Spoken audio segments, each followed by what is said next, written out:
your presentation. She is presenting her paper on preservation of fertility in adolescent girl.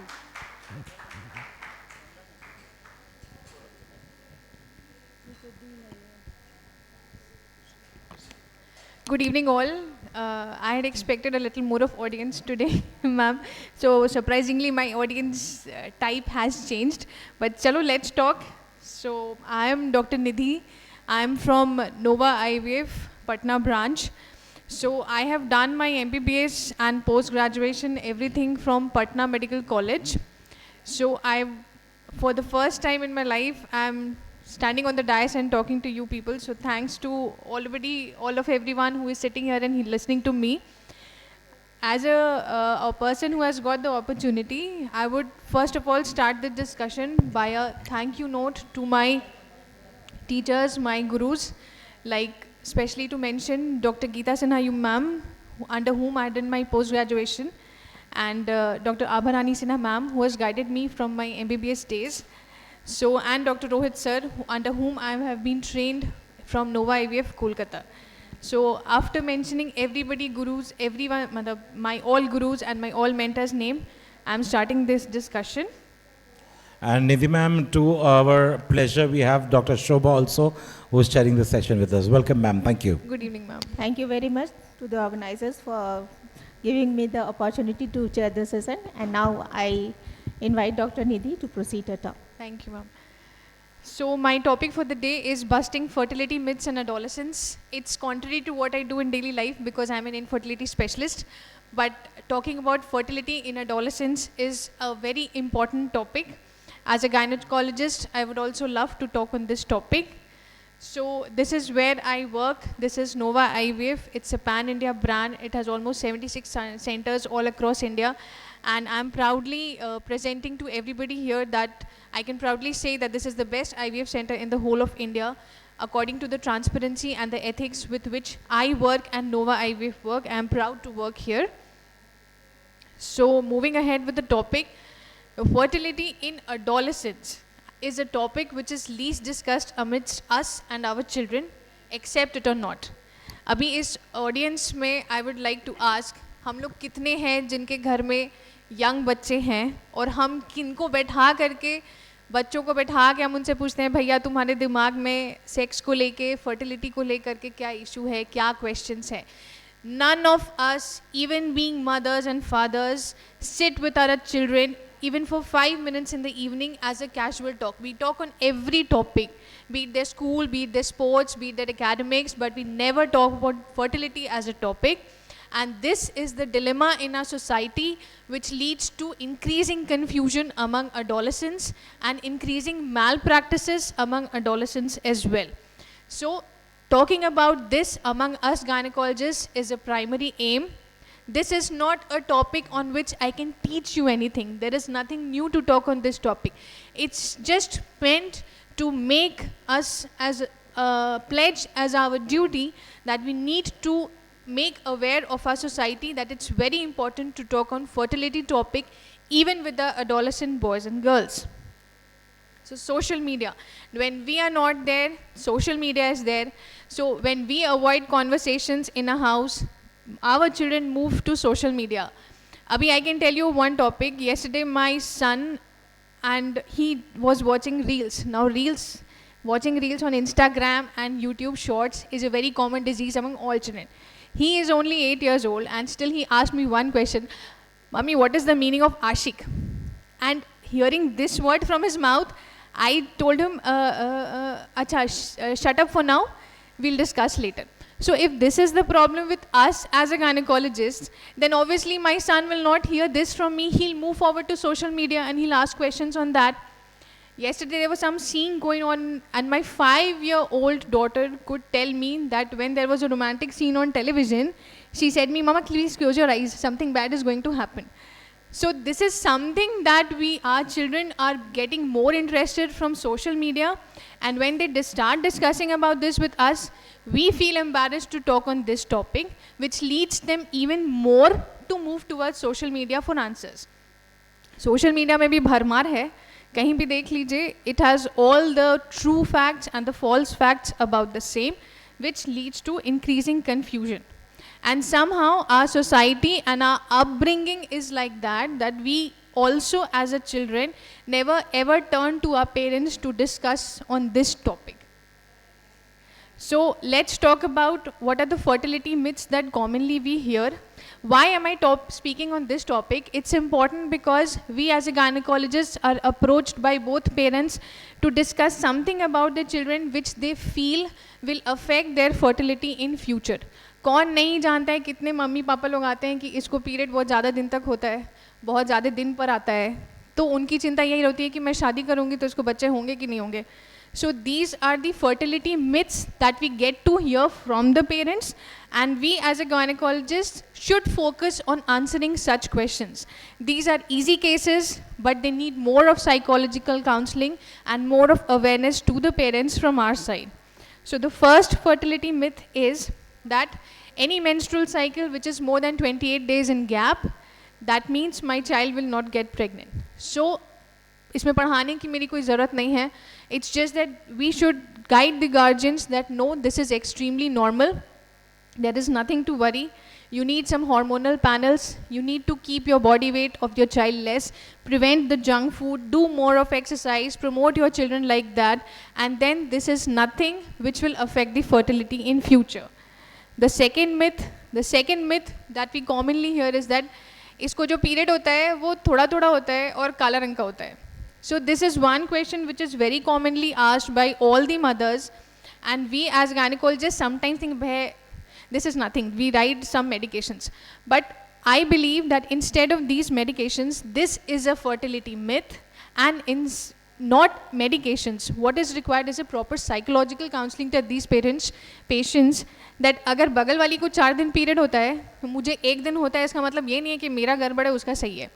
So this comparison in the society regarding the number of days that the woman bleeds, and if a woman bleeds then lesser than the number of days the co-colleague is bleeding, then there is a problem. This myth has to be busted, and it's our responsibility. The third myth is that too much vaginal discharge after few days of menses indicates pelvic infection. We get so many complaints that period के 7 दिन बाद 10 दिन बाद बहुत ज़्यादा पानी गिरता है, इसको ऐसा होता है, इसको वैसा होता है, इसको कुछ हो गया है. But believe me, that's a very normal, we all know it's a normal physiology, body physiology, and we need to shut down the parents that don't overthink about pelvic infection in your child.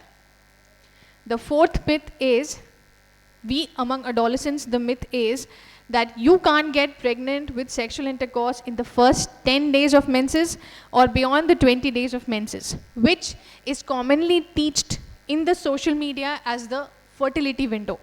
So if you don't talk to the adolescents, then many adolescents, हमें लगता है हमारे घर के बच्चे बहुत शरीफ हैं, but बहुत सारे बच्चे ऐसे भी होंगे which very normally would lead to have a sexual intercourse with somebody somewhere. It's not on a regular basis. कभी ना कभी इस subject में interest उन लोगों को social media से आता है, and we think that our children can do it, but believe me, in this world, anybody who is crossed 13 years of age can do a sexual intercourse. So among those adolescents, we must create an awareness that उन लोगों को लगता है कि 10 दिन हुआ है, 20 दिन पार कर गया है तो नहीं होगा, करते हैं. But this is something that we must teach our adolescents, our kids, that you need a prevention from sexual intercourse or a method of contraception any day you have a sexual intercourse. This information on the social media about the fertility window is a false interpretation. कभी भी sex करो, but protection के साथ करो, be it day 1 or be it day 30. This is a myth that needs to be clearly busted from our side. The fifth myth is that pain during menstruation is normal and it's only psychological, so it's not a big issue. Us as a parents, I've seen many females that इसको periods में बहुत pain होता है, but वो लोग, these parents never think of consulting a doctor.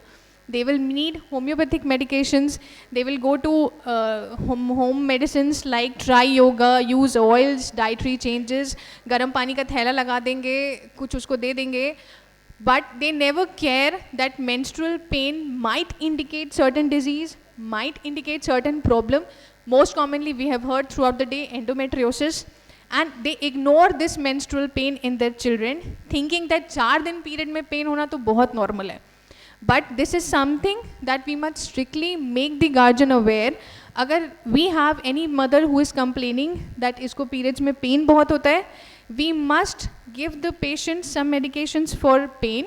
Definitely yes, but if the patient is not responding, we must counsel that guardian that इसको देखिएगा, अगर इसको पेन कम नहीं होता है, please bring back her to us. She might have a mild degree of endometriosis which might progress further and lead to infertility if not taken care of right now. So the fifth myth is that period में pain is a big yes. The sixth myth is that मेरी बेटी को periods नहीं होते, that means she can't get pregnant anytime. This is a perfect myth. Any female can have a premature ovarian failure, which is very common these days.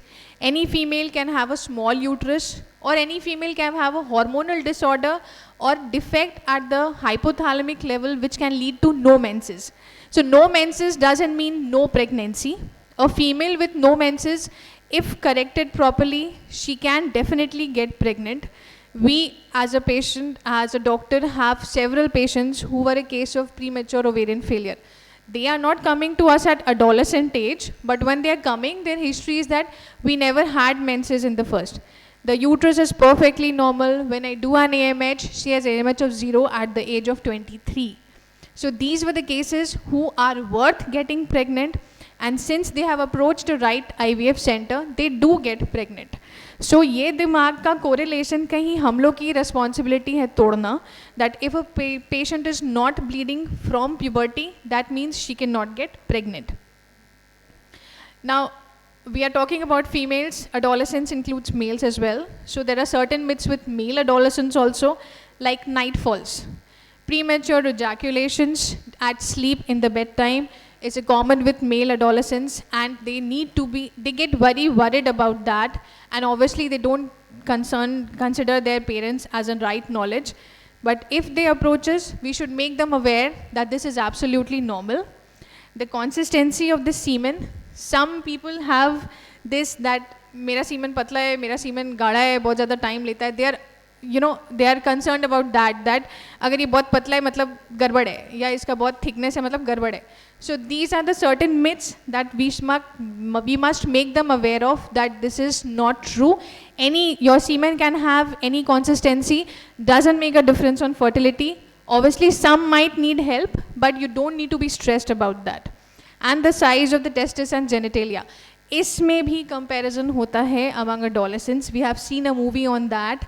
Recently it was published, I don't remember the name, but my testes are smaller than my friend's testes. That means that adolescent will have a whole nightmare of thoughts that I can't get pregnant, or something will happen to my masculinity later. So this is a myth that needs to be busted, that size of the testes and the genitalia, which our adolescent boys definitely compare, is not a topic of comparison. You can have a pregnancy with any size. So thank you. This is one of the topic that I need actually to make you new information on something, but it's the general talk that these are the fertility myths that we definitely face in our practice, and which definitely need by us to be focused on, so that the guardians can be made tension free. Thank you. Thanks all. Thank you, Dr. Nidhi, for your wonderful speech, and you explained very well. And one of the most important myth is that related to dysmenorrhea and irregular cycles and infertility. Every gynecologist faces in a clinic, and you have explained it very well. Thank you very much. Thank you, ma'am. Thank you, ma'am. Thank you, Nidhi, for nice presentation. I thank the organizer for giving me opportunity to chair this session. Thank you very much. Thank you, ma'am. Thank you all. I request our chairperson and speaker to please come here. Ma'am, we have a memento.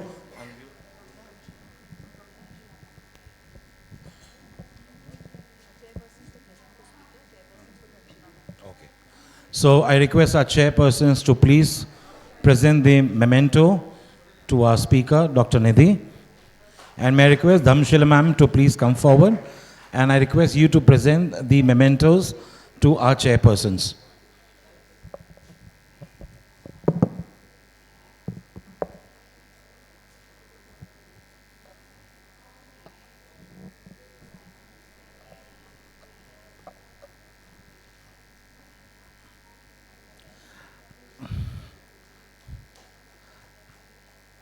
Okay, all you beautiful ladies, you can come forward for a group picture. Ma'am, everybody, step forward, step forward. Sab aage aa jaiye. Please, yeah, that's it.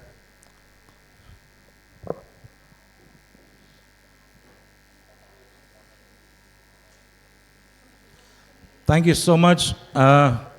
That's all from Hall Kotalia. I'm Himay signing off.